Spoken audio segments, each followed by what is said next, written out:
안녕하세요, 꿈사탕입니다.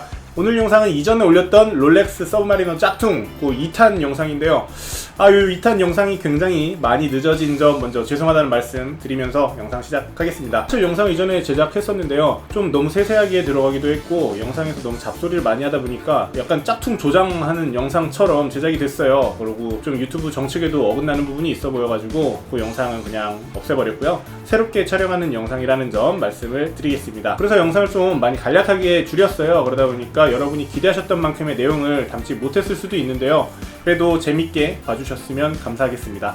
중국은 15억 인구를 품고 있는 어마어마한 대륙입니다. 그러다 보니까 제가 경험했던 중국의 일부 지방이 그 중국 전체를 대표하지는 못할 텐데요, 그런 점 좀 참고를 해주셨으면 좋겠고요. 저는 중국 광저우에 있는 라는 곳이랑, 그리고 중국과 마카오의 국경에 있는 곳, 그리고 홍콩의 짝퉁 시장을 경험해 봤습니다. 먼저 모든 짝퉁 시장은 공통점이 있어요.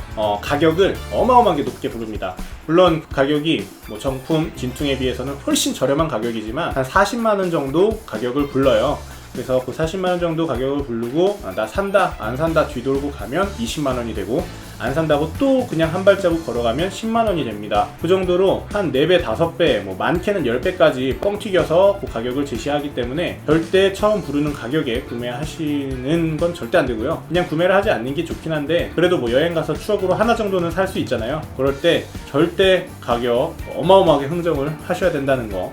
한국에서 5만원짜리 물건 파는데 저 5천원에 주세요 하면 진짜 있잖아요. 근데 중국 짝퉁 시장에서는 5만원짜리를 5천원에 달라고 해도 그게 어마어마한 신뢰는 아니에요. 흥정을 하다 보면 그 정도 가격까지 내려가기도 하거든요. 그리고 제가 짝퉁 시장을 한창 돌아다닐 때는 대학생이었기 때문에 돈도 별로 없고 무조건 최저가만 찾아서 돌아다녔습니다.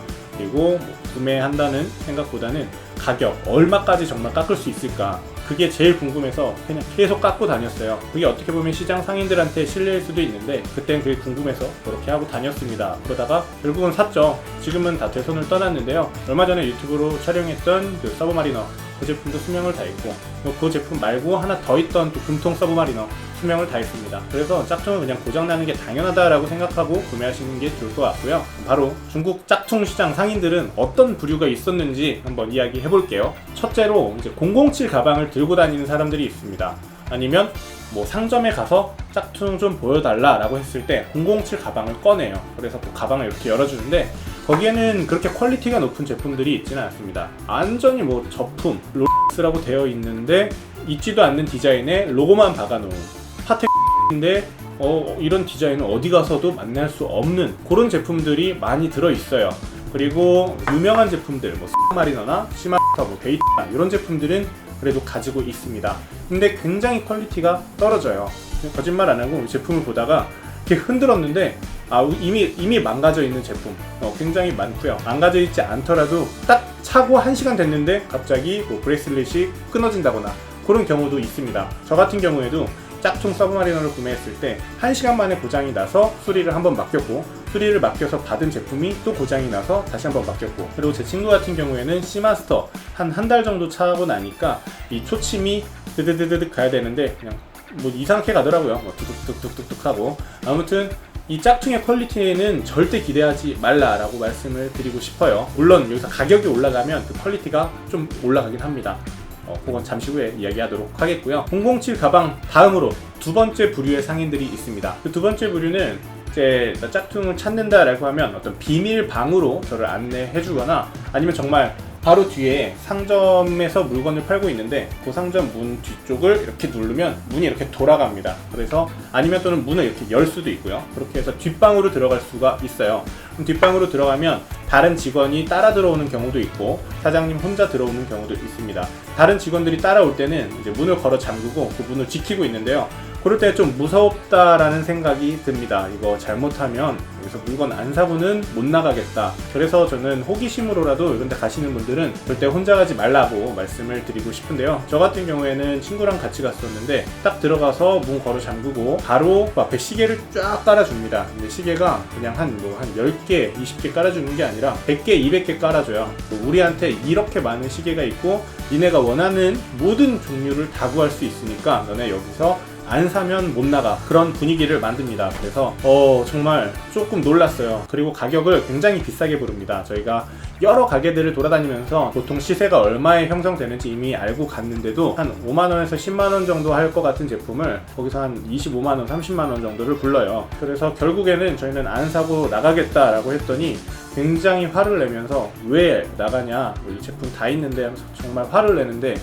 무섭더라고요. 횡설수설하면서 저희가 뭐 돈 뽑아오겠다고 하면서 지금 돈이 없으니까 가서 돈 뽑아오겠다 하면서 뭐 나왔던 것 같은데, 그렇게 뒷문으로 들어가는 경우에는 좀 조심해야겠다라는 말씀을 드리고요. 뒷문으로 들어간 가게 중에도 그냥 아주 쿨하게 그냥 문을 열어주는, 안 살 거면 나가 하는 그런 가게도 있기는 있습니다. 이처럼 첫 번째, 두 번째 같은 그런 부류의 상인들을 보면 중국에서도 짝퉁 유통이 불법이라는 것을 느낄 수가 있는데요. 반면에 이제 광저우에 있던 같은 경우에는 불법이라는 걸 전혀 느낄 수가 없었어요. 그냥 건물 자체가 짝퉁 건물이고, 이 건물 가도 저 건물 가도 여기 가도 그냥 마치 동대문, 남대문 거리를 걷고 있는데 그 지역 자체가 짝퉁만 파는 지역이라는 생각이 들었습니다. 그래서 딱 들어가면 한국말도 뭐 약간은 해요. 뭐 한국인 못 찾아 뭐 이렇게 말을 해요. 그러면 뭐 오메가, 뭐 롤렉스 아니면 뭐 사진 보여주면 다 가져옵니다.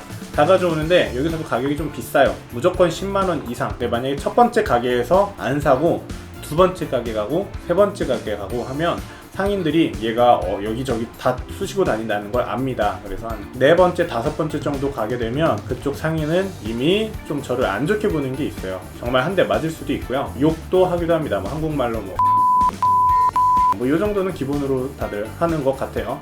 그래서 계속 가격을 흥정하러 옆 가게 이렇게 가는 그런 거 조심해야 되고요. 그래서 일부러 한 가게 물어보고 반대편으로 돌아서 물어보고 옆에 B동 가서 물어보고 또 C동 가서 물어보고 이런 식으로 좀 짝퉁 흥정을 했던 것 같아요. 솔직히 제가 그 당시에는 여기서 하나 사고 싶었는데 가격을 너무 비싸게 말하니까 살 수가 없었습니다. 제가 경험했던 짝퉁 시장은 좀 요 정도인데요. 여기서 또 하나 흥미로운 걸 말씀을 드리면, 국내 짝퉁 시장을 보면 뭐 무슨 브랜드다 해가지고 어디 공장 이런 말들을 많이들 하세요. 뭐 근데 이제 공장판들이 물론 존재하는 건 알아요. 근데 그 공장이 진짜 어디에 어떻게 존재하고 있는지는 모르겠습니다. 그 중국에서도요, 어디 공장 거 뭐 있어? 라고 물어보면요, 그 공장 스티커를 그냥 갖다 붙여주는 경우도 있고요. 아니면 그런 공장 없다라고 하기도 하고요. 짝퉁 시장 안에 또 짝퉁 시장이 있고 짝퉁 시장이 있고 이런 것 같아요. 뭐 그래서 제가 리뷰하려고 공장 스티커만 좀 여러 장 달라고 했던 적이 있는데, 그 정도로 이 짝퉁 시장에는 신뢰가 없다라고 보시면 됩니다. 사진 봤는데 어디 공장 스티커가 붙어있대, 그냥 다 구라합니다. 물론 진짜 있을 수도 있겠죠. 여기까지 제가 오늘 말하고자 했던 내용을 어떻게 이렇게 저렇게 말을 해본 것 같은데요, 굉장히 세부적으로 어떻게 짝퉁 시장이 운영되고 공장은 어디 있고 막 이런 좀 세부적인 내용을 기대하셨다면 기대에 못 미쳤다는 점 좀 죄송하게 생각을 하고요. 제가 다음 영상에서도 좀 짝퉁 콘텐츠 몇 개를 좀 다뤄보려고 해요. 준비는 해놨는데 요건 좀 흥미 위주로 여러분께 준비한 내용이고요. 항상 짝퉁과 관련된 콘텐츠를 할 때마다 여러분께 계속해서 이런 말씀을 드릴 것 같은데요. 분명한 거는 짝퉁은 짝퉁일 뿐입니다. 퀄리티 절대 보장할 수 없고요. 오늘 산 100만원짜리 짝퉁 시계가 내일 고장나도 전혀 이상할 게 없고 어디서 AS 요청할 수도 없고요. 경험자로서 짝퉁에 너무 깊게 빠지지 마시고 흥미로 지나치시는 게 좋을 것 같다라는 생각입니다. 아무튼 오늘 영상이 도움이 되셨다면 좋아요와 구독도 눌러주시면 감사하겠고요. 다음에 더 유용한 영상으로 돌아오도록 하겠습니다. 안녕.